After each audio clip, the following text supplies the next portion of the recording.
दोस्तों, जैसा कि आप सभी लोग जानते हैं, बल्कि आप लोग में से कितने लोग इसमें से पार्टिसिपेट भी कर रहे होंगे, एसएससी जीडी कांस्टेबल एग्ज़ाम के एग्ज़ाम चल रहे हैं। तो 4 फरवरी सेकंड शिफ्ट के एग्ज़ाम में जो जीके, जीएस या करंट अफेयर्स के प्रश्न आए हैं, उसका एग्ज़ाम एनालिसिस लेकर के आपके समक्ष आया हूँ मैं।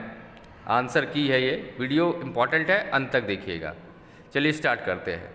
भारत की आज़ादी के समय इंग्लैंड के प्रधानमंत्री कौन थे? भारत की आज़ादी के समय इंग्लैंड के प्रधानमंत्री का नाम था क्लीमेंट एटली। थोड़ा डिटेल में चलते हैं। 20 फरवरी 1947 को इंग्लैंड के प्रधानमंत्री क्लीमेंट एटली ने घोषणा की, ब्रिटिश सरकार 30 जून 1948 तक ब्रिटिश भारत को पूर्ण स्वशासन प्रदान करेगी। ये घोषणा किसने किया था? क्लीमेंट एटली ने किया था। क्या घोषणा किया था? कि 30 जून 1948 तक ब्रिटिश भारत को पूर्ण स्वशासन प्रदान करेगी। आगे बढ़ते हैं। अंतिम परिवर्तन काल की तिथि निर्धारित होने के बाद रियासतों का भविष्य तय किया जाएगा। क्लीमेंट एटली एक ब्रिटिश राजनीतिज्ञ थे जिन्होंने 1945 से 1951 तक इंग्लैंड के प्रधानमंत्री के रूप में कार्य किया। उसके बाद देखिए विंस्टन चर्चिल। वर्ष 1942 में जब क्रिप्स कमीशन भारत आया तो वह इंग्लैंड के प्रधानमंत्री थे। सारे इंपॉर्टेंट पॉइंट है, आप मैच कर लीजिएगा। फिर अगला है, देखिए तमिलनाडु से नृत्य एरिया की कौन सा नृत्य कहाँ का है? निम्नलिखित में से कौन सा नृत्य तमिलनाडु राज्य से संबंधित है? तो भरतनाट्यम जो है वो तमिलनाडु राज्य से संबंध रखता है। डिटेल में भी देखिए भरतनाट्यम के बारे में। भरतनाट्यम नृत्य जो है तमिलनाडु राज्य से संबंधित है। यह भारत में शास्त्रीय नृत्य का सबसे प्राचीन रूप है या पुराना रूप है। यह प्राचीन काल दक्षिण भारत के मंदिरों और दरबारों में चलती रही है। दोस्तों, उम्मीद करता हूँ आंसर की जो मैं आपके लिए लाया हूँ आपके लिए काम की होगी, आपको पसंद आ रही होगी। तो वीडियो को एक लाइक कर दें। साथ ही साथ जो लोग पहली बार चैनल पर आए, चैनल को सब्सक्राइब करते हुए अधिक से अधिक शेयर कर लें। मैं प्रतिदिन एसएससी जीडी कांस्टेबल एग्ज़ाम के जो चल रहे हैं उसका जो पेपर आ रहा है उसमें जीके, जीएस और करंट अफेयर्स का मैं एग्ज़ाम एनालिसिस लेके आ रहा हूँ, आंसर की आपके लिए लेके आ रहा हूँ। तो वीडियो प्रतिदिन हमारी देखिएगा। इसके लिए आपको चैनल को सब्सक्राइब करना होगा, जिससे कि नोटिफिकेशन आपके पास पहुँचेगा और आप वीडियो को देख पाएंगे। साथ ही साथ वीडियो अगर पसंद आ जाए तो लाइक ज़रूर कर देंगे। देखिए, यह संगीत नाटक अकादमी अन्य कथक, कुचिपुड़ी, ओडिसी, कथकली, मोहिनी अट्टम, मणिपुरी, सतरिया द्वारा मान्यता प्राप्त 8 नृत्य रूपों में से एक है। कौन? तो भरतनाट्यम। फिर अगला है, यह दक्षिण भारत धार्मिक अवधारणाओं और दार्शनिक विचारों को दर्शाता है, विशेष रूप से शैव धर्म, वैष्णववाद और शक्तिवाद में। तमिलनाडु के अन्य लोक नृत्य जो है वो है बब्बर, भरतनाट्यम, चकई अट्टम, करकटम, मलियाट्टम, कमांडी, कामन पंडिगई, काई सिलंबु अट्टम, ये सारे तमिलनाडु के लोक नृत्य हैं। फिर आगे देखिए, शोभना नारायण का संबंध भारत के किस शास्त्रीय नृत्य से है? तो शोभना नारायण का संबंध कथक से है। अब शोभना नारायण के बारे में जानिए। शोभना नारायण एक भारतीय कथक नर्तकी और भारतीय लेखा परीक्षा और लेखा सेवा की एक करियर अधिकारी है। वह भारत और अंतर्राष्ट्रीय स्तर पर कथक का प्रतिनिधित्व करती रही हैं और उन्हें पद्मश्री से सम्मानित किया गया है। फिर आगे देखिए, कथक की शुरुआत सामान्य रूप से उत्तर भारत के प्रारंभिक भाग में कथक या कथाकार के रूप में जाना जाता है। मंत्रमुग्ध कर देने वाला, सटीक संपादित करने वाला कदमों का उपयोग, साथ ही शरीर के ऊपरी हिस्से की सुंदर लेकिन विस्तृत वहन, हाथों की स्थिति, चेहरे के भाव कथक के विविध सांस्कृतिक प्रभावों को प्रदर्शित करते हैं। फिर आगे चलिए, पारुल परमार किस खेल से संबंधित है? पारुल परमार का संबंध बैडमिंटन से है। पारुल परमार एक प्रसिद्ध भारतीय पैरा बैडमिंटन खिलाड़ी हैं। उन्होंने भारत के लिए कई अंतर्राष्ट्रीय प्रतियोगिता में स्वर्ण पदक जीते हैं। उनकी जो प्रमुख उपलब्धि है उनको देखिए। विश्व पैरा बैडमिंटन चैंपियनशिप में कई बार स्वर्ण पदक विजेता, एशियन पैरा गेम्स में पदक जीत चुकी हैं। 2020 टोक्यो पैरा ओलंपिक्स में भी भारत का प्रतिनिधित्व किया था। वे SL3 कैटेगरी, एक ऐसी SL3 कैटेगरी क्या है, तो एक ऐसी श्रेणी जिसमें शारीरिक विकलांगता वाले खिलाड़ी भाग लेते हैं में खेलती है। उनकी सफलता ने भारतीय पैरा स्पोर्ट्स में एक नया मुकाम स्थापित किया है। अगला जो है देखिए, समय सीमा से 1 वर्ष पहले किस पंचवर्षीय योजना को समाप्त कर दिया गया था? 5वीं पंचवर्षीय योजना को समय सीमा से 1 वर्ष पूर्व यानी 4 वर्ष में ही समाप्त कर दिया गया था। समय सीमा से 1 साल पहले 5वीं पंचवर्षीय योजना को खारिज कर दिया गया था। यह योजना 1974 से 1978 के लिए थी। साल 1978 में मोरारजी देसाई ने इस योजना को खारिज कर दिया था। जब 24 मई 1977 को मोरारजी देसाई भारत के पहले जनता प्रधानमंत्री बने। 5वीं योजना 1977 से 78 में जनता सरकार द्वारा समाप्त कर दी गई और उन्होंने 78-83 की अवधि के लिए अपनी छठी योजना शुरू की। इसे रोलिंग योजना कहा गया। क्या कहा गया इन्हें? रोलिंग योजना। क्या छठी योजना को रोलिंग योजना कहा जाता है, ये आप नोट कर लेंगे, ध्यान रखेंगे। 5वीं पंचवर्षीय योजना का मुख्य उद्देश्य क्या था? तो गरीबी दूर करना और आर्थिक स्वतंत्रता। आगे बढ़िए। 5वीं पंचवर्षीय योजना के बारे में कुछ और जानकारी आप ले लीजिए। इस योजना में रोजगार, गरीबी उन्मूलन, न्याय पे जोर दिया गया था। इस योजना में कृषि उत्पादन और रक्षा में आत्मनिर्भरता पर भी ध्यान दिया गया था। दोस्तों, SSC GD कांस्टेबल एग्जाम 4 फरवरी के शिफ्ट 2 में जो प्रश्न आए थे GK GS और करंट अफेयर से, उसका एग्जाम एनालिसिस है, आंसर की है, तो वीडियो इंपॉर्टेंट है, अंत तक देखिएगा। अगला है, कलिंग नृत्य महोत्सव किस राज्य से है? कलिंग नृत्य महोत्सव उड़ीसा से है। अब इसके बारे में डिटेल से देखिए। यह उड़ीसा की पारंपरिक नृत्य शैलियों में से एक है। इसका संबंध प्राचीन कलिंग साम्राज्य से जोड़ा जाता है। यह नृत्य अक्सर युद्ध की गाथाओं, ऐतिहासिक घटनाओं और पौराणिक कथाओं को दर्शाने के लिए किया जाता है।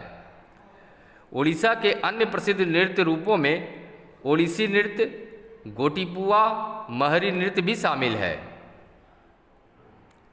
आगे चलिए, कलिंग महोत्सव के बारे में थोड़ी और जानकारी लीजिए। यह त्यौहार जनवरी-फरवरी में मनाया जाता है। इस त्यौहार की शुरुआत इलियाना सिटारिस्टी ने की थी। यह त्यौहार युद्ध पर शांति की जीत को दर्शाता है। कलिंग के युद्ध के बाद राजा अशोक ने शांति की तलाश की थी। आगे बढ़िए। किस पंचवर्षीय योजना में कितना गैप किया गया है? 66 और 69। तीसरी योजना के बाद 3 साल तक वार्षिक योजना चलाई गई थी। 78 से 80 में जनता पार्टी की सरकार ने पंचवर्षीय योजना रोक दी और वार्षिक योजनाएं लागू की। 90 से 92 में 7वीं योजना के बाद 2 साल तक वार्षिक योजना चलाई गई थी। ये इंपॉर्टेंट पॉइंट है। भारत में पंचवर्षीय योजनाओं के बीच कुछ अंतराल गैप भी आए हैं। भारत में 3 बार पंचवर्षीय योजनाओं में गैप हुआ है। 66 से 69, 78 से 80 और 90 से 92। इसके अलावा 2017 के बाद पंचवर्षीय योजनाएं पूरी तरह बंद कर दी गई और उसके जगह नीति आयोग द्वारा दीर्घकालिक योजनाएं बनाई जाने लगी। पंचवर्षीय योजनाओं के बीच गैप। प्रथम योजना 51 से 56, कोई गैप नहीं था। द्वितीय योजना 56 से 61, कोई गैप नहीं था। तृतीय योजना 61 से 66, कोई गैप नहीं था। तीसरी योजना 66 से 69, 3 साल का गैप, योजना विराम दिया गया था और वार्षिक योजनाएं लागू की गई थी। चतुर्थ योजना 69 से 74, कोई गैप नहीं था। पंचम योजना को ख़त्म कर दिया गया था 74 से 78, कोई गैप नहीं, लेकिन इसे 78 में ख़त्म कर दिया गया। जनता पार्टी की सरकार वार्षिक योजनाएं 78 से 80, 2 साल का गैप, फिक्स योजना नहीं थी। छठी योजना 80 से 85, कोई गैप नहीं। 7वीं योजना 85 से 90, कोई गैप नहीं। 90 से 92 वार्षिक योजनाएं लाई गई, 2 साल का गैप था। 8वीं योजना 92 से 97, कोई गैप नहीं। 9वीं योजना 97 से 2002, कोई गैप नहीं।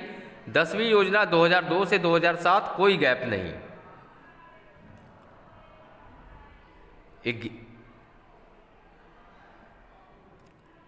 11वीं योजना 2007 से 12, कोई गैप नहीं। 12वीं योजना 2012 से 17, कोई गैप नहीं। 17वीं योजना 2017 के बाद पंचवर्षीय योजनाओं को समाप्त कर दिया गया। अब नीति आयोग के तहत योजनाएं बनती हैं। चलिए आगे देखते हैं। तेलंगाना के नए राज्यपाल का क्या नाम है? तेलंगाना के नए राज्यपाल का नाम जिष्णु देव वर्मा है। अब इनके बारे में भी थोड़ी सी जानकारी लीजिए। जिष्णु देव वर्मा का जन्म 15 अगस्त 1957 को हुआ। एक भारतीय राजनीतिज्ञ हैं जो 31 जुलाई 2024 में तेलंगाना के तीसरे और वर्तमान राज्यपाल के रूप में कार्यरत हैं। वह त्रिपुरा से हैं। इससे पहले 2018 से 23 तक त्रिपुरा के दूसरे उप मुख्यमंत्री के रूप में कार्य कर चुके हैं। जिष्णु देव वर्मा का जन्म 15 अगस्त 1957 को हुआ था। वह त्रिपुरा के शाही से संबंध रखते हैं और राजनीति में सक्रिय भूमिका निभाते आ रहे हैं। फिर आगे देखिए, एथलीट पैरा ओलंपिक से प्रश्न। पैरा ओलंपिक खेल से जुड़े कुछ सवाल और उनके जवाब। पैरा ओलंपिक खेल की शुरुआत 1948 में हुई थी। पैरा ओलंपिक खेलों का प्रतीक 3 अर्धचिह्न है। पैरा ओलंपिक खेलों का आदर्श वाक्य स्पिरिट इन मोशन।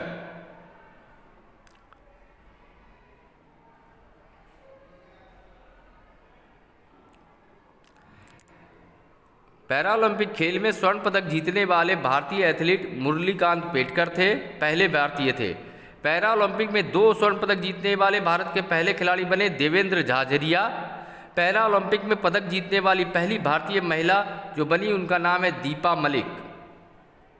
आप अपने जवाब को इससे मिलाते जाएं दोस्तों, आपके कितने सही हुए हैं। सारे आंसर की मैं लेके आया हूं जीके, जीएस और करंट अफेयर्स से, जो कि 4 फरवरी को एसएससी जीडी कांस्टेबल एग्जाम में पूछे गए हैं सेकंड शिफ्ट में। अगला प्रश्न है, अगला है, पैरा ओलंपिक में 3 लगातार पदक जीतने वाले पहले भारतीय मरियप्पन थंगावेलु हैं। फिर 11, पंचवर्षीय योजना का संबंध किससे था?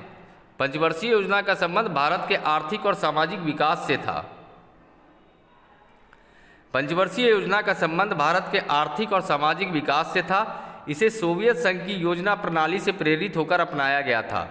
मुख्य उद्देश्य क्या था? आर्थिक विकास, औद्योगिकीकरण, कृषि सुधार, बुनियादी ढांचे का विकास, सामाजिक विकास, शिक्षा, स्वास्थ्य और गरीबी उन्मूलन, रोजगार सृजन के रूप में बेरोजगारी और गरीबी को कम करना,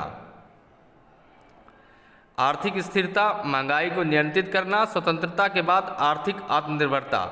शुरुआत और समाप्ति। भारत की पहली पंचवर्षीय योजना 1951 से 56 में हुई थी। नीति आयोग की स्थापना के बाद 2017 में पंचवर्षीय योजनाओं को समाप्त कर दिया गया। पंचवर्षीय योजना कौन बनाता था? योजना आयोग या प्लानिंग कमीशन इन योजनाओं को बनाता था। 2015 में योजना आयोग को समाप्त करके नीति आयोग की स्थापना की गई। इसका महत्व क्या था? इन योजनाओं ने भारत के कृषि, उद्योग, शिक्षा, स्वास्थ्य और आधारभूत संरचनाओं के विकास में महत्वपूर्ण भूमिका निभाई थी। निम्नलिखित में से किस भारतीय राज्य में लोक रंग उत्सव मनाया जाता है? लोक रंग उत्सव जो है मध्य प्रदेश में मनाया जाता है। मध्य प्रदेश में लोक रंग उत्सव मनाया जाता है। लोक रंग महोत्सव हर साल 26 जनवरी को मनाया जाता है। यह 5 दिनों तक मनाया जाता है। कार्यक्रम का आयोजन मध्य प्रदेश आदिवासी लोक कला अकादमी करती है। त्यौहार का वास्तविक मकसद भारत के भू राजनीतिक सीमांकन को मिटाना है। यह भोपाल शहर में आयोजित किया जाता है। लोकसभा, अगला जो है, लोकसभा को भंग करने की शक्ति किसके पास होती है? तो ये राष्ट्रपति के पास होती है। भारत के संविधान के अनुच्छेद 85(2)(b) के अनुसार भारत के राष्ट्रपति के पास लोकसभा को भंग करने की अंतिम शक्ति है। लोकसभा का कार्यकाल 5 वर्ष का होता है, लेकिन यदि संबंधित प्राधिकारी चाहे तो इसे पहले भी भंग किया जा सकता है। उम्मीद करता हूँ वीडियो पसंद आ रही होगी दोस्तों, तो लाइक ज़रूर करें। पहली बार चैनल पर विजिट करने वाले दोस्तों से आग्रह है, चैनल को सब्सक्राइब करते हुए अधिक से अधिक शेयर करें। अगला है, लोकसभा को 2 तरीके से भंग किया जा सकता है। पहला क्या है? तो जब बहुमत का नेता सत्तारूढ़ दल लोकसभा को भंग कर देता है, और दूसरा तरीका है जब सबसे बड़े दल का नेता लोकसभा में बहुमत हासिल नहीं करता है तो हकदार शक्ति राष्ट्रपति को अधिकार देती है। फिर अगला है, नृत्य के लिए भारत रत्न किसे मिला है? अब तक किसी भी नृत्यांगना को भारत रत्न से सम्मानित नहीं किया गया है। भारत रत्न और नृत्य कला। भारत रत्न जो देश का सर्वोच्च नागरिक सम्मान है, अब तक मुख्य रूप से राजनीति, समाज सेवा, विज्ञान, कला, संगीत के क्षेत्र में दिए गए हैं। हालांकि कई महान नृत्य कलाकारों को पद्म विभूषण, पद्म भूषण और पद्मश्री जैसे सम्मान मिले हैं, लेकिन किसी भी नृत्यांगना को भारत रत्न नहीं मिला है।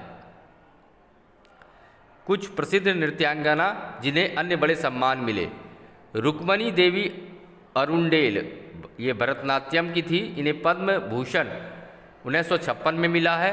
यामिनी कृष्णमूर्ति भरतनाट्यम और कुचिपुड़ी की थी, ये पद्म विभूषण इन्हें मिला है 2016 में। सोनल मानसिंह ओडिसी, इन्हें पद्म विभूषण मिला है 2003 में। कुमारी कमल भरतनाट्यम से इनका संबंध था, पद्म भूषण इन्हें 1970 में मिला है। केलूचरण महापात्रा ओडिसी से इनका संबंध है, पद्म विभूषण इन्हें 2000 में मिला है। हालांकि वे एक पुरुष नृत्यकार थे। संविधान से संबंधित जो प्रश्न आए हैं उनसे जुड़े सवाल: भारत का संविधान कब लागू हुआ था? ये 26 जनवरी 1950 को लागू हुआ था। संविधान सभा ने संविधान को कब अंगीकार किया था? संविधान सभा ने इसे 26 नवंबर 1949 को अंगीकार किया था। संविधान सभा के अध्यक्ष कौन थे? डॉक्टर राजेंद्र प्रसाद अध्यक्ष थे। संविधान सभा की पहली बैठक कब हुई थी? 9 दिसंबर 1946 को पहली बैठक हुई थी। संविधान सभा के प्रारूप समिति के अध्यक्ष कौन थे? डॉक्टर BR अम्बेडकर प्रारूप समिति के अध्यक्ष थे। संविधान सभा के प्रारूप समिति में कितने सदस्य थे? कुल 7 सदस्य थे। संविधान सभा की मूल प्रति कहाँ रखी गई है? महाराज बाड़ा सिंह सेंट्रल लाइब्रेरी में संविधान की मूल प्रति रखी गई है। संविधान दिवस कब मनाया जाता है? 26 नवंबर को संविधान दिवस मनाया जाता है। हेरोड डोमर मॉडल की प्रस्तावना क्या बताती है? यह बताती है कि संविधान जनता के लिए है और जनता ही अंतिम संप्रभु है। भारत की प्रथम पंचवर्षीय योजना किस पर आधारित थी? यह प्रश्न है। यह आधारित है हेरोड डोमर मॉडल पर। भारत की प्रथम पंचवर्षीय योजना हेरोड डोमर मॉडल पर आधारित थी।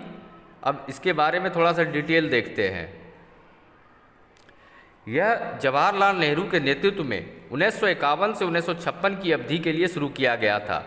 कुछ संशोधनों के साथ हेरोड डोमर मॉडल पर आधारित थी। इसका मुख्य केंद्र देश के कृषि विकास पर था। यह योजना सफल रही। इसने 3.6% की वृद्धि दर 2.1% के लक्ष्य से अधिक हासिल की। इस योजना के अंत में देश के 5 IIT स्थापित किए गए। 2024 के पद्म भूषण। भारत सरकार ने वर्ष 2024 के पद्म पुरस्कारों की घोषणा की, जिसमें 5 पद्म विभूषण, 17 पद्म भूषण और 110 पद्मश्री शामिल हैं।